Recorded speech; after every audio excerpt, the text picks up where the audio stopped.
ठरली आहे मराठी माझी.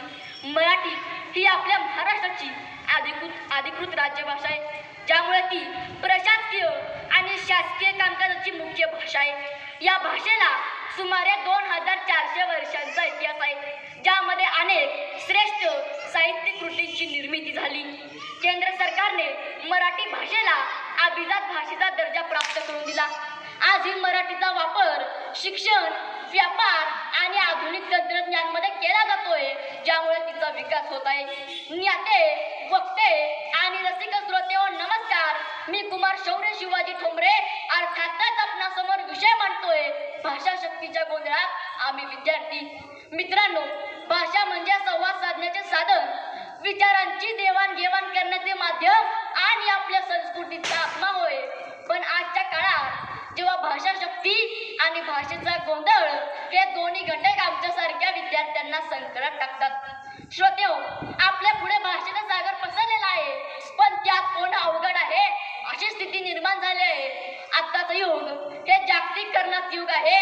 इंग्रजी, मराठी, हिंदी, संस्कृत, उर्दू, फारसी, फ्रेंच, जपानी अशा कितीतरी भाषा आपल्या भोवती असतील. शाळेत मराठी शिकवले जाते, कॉलेजमध्ये इंग्रजी माध्यम असते, तर मोबाईलवरचे जग इंग्लिशमध्ये बोलते. या सगळ्या मिश्रणामुळे आम्ही विद्यार्थी विचारतो, नेमकी आपली मातृभाषा कोणती?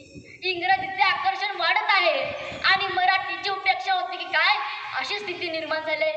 पण इंग्रजी नाकारता येणार नाही, कारण जागतिक शिक्षण, नोकरी, तंत्रज्ञान यात इंग्रजी येणे आवश्यकच आहे.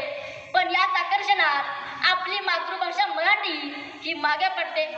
काही वेळा आपण मराठी बोलताना लाजतो, त्यावेळी इंग्रजी शब्दांचा भडीमार करतो, जसे की सॉरी, ॲक्च्युली, बेसिकली अशा शब्दांनी आपले वाक्य अपूर्ण राहतात. हा भाषा शक्तीचा गोंधळ नाही का? विचारांची भाषा हरवते काय असे वाटू लागले आहे. भाषा ही शब्दांची रचना नसते, ती विचारांची दिशा ठरवते.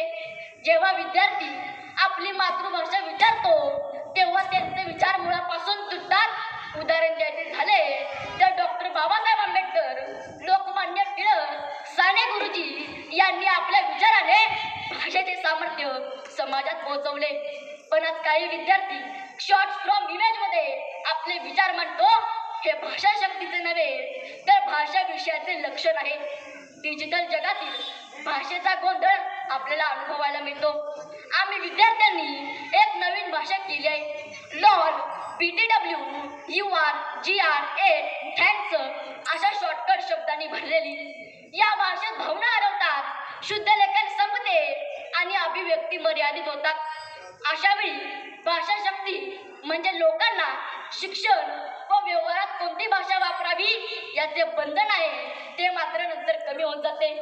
पण भाषा शक्तीच्या गोंधळातून आपण मार्ग काढला पाहिजे. मित्रांनो, भाषा शक्तीचा गोंधळ टाळण्यासाठी आपल्याला काही गोष्टी लक्षात घ्याव्या लागतील.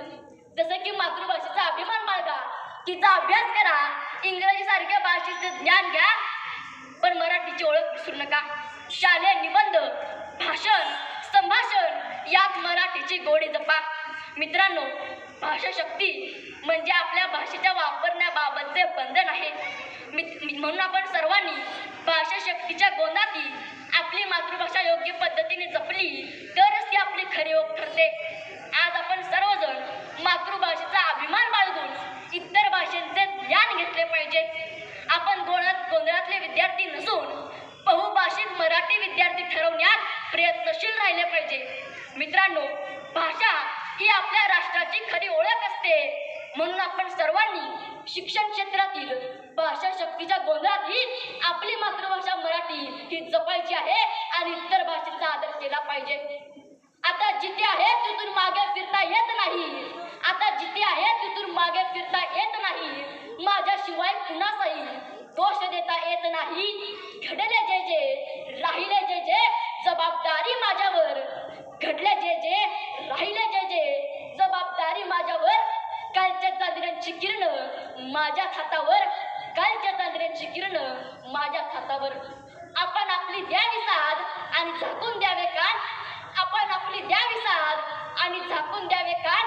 इतकं सोपं कळत नाही त्याचा ठरलेला अपमान, इतकं सोपं कळत नाही त्याचा ठरलेला अपमान. उगा स्वतःच गंभीरपणे आपण आपलं घेत असतो, उगा स्वतःच गंभीरपणे आपण आपलं घेत असतो. जाता जाता कळेल इतकी सोपी असते माझी मराठी भाषा, जाता जाता कळेल इतकी सोपी असते माझी मराठी भाषा.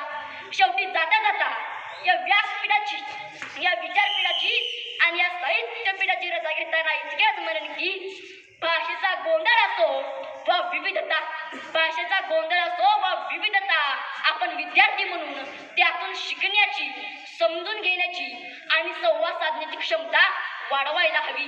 कारण भाषा हे जोडते, तोडत नाही. म्हणून आपण सर्वजण भाषा शक्तीच्या गोंधळातून आपली मातृभाषा, आपल्या मातृभाषेला एकतेचे शूर शोधूया. म्हणून मी म्हणू इच्छितो की भाषेचा गोंधळ नको तर भाषेचं ज्ञान हवा, भाषेचा गोंधळ नको तर भाषेचं ज्ञान हवं. भाषांमधील भिंत नको तर भाषांमधील मैत्री हवी, भाषांमधील भिंत नको तर भाषांमधील मैत्री हवी.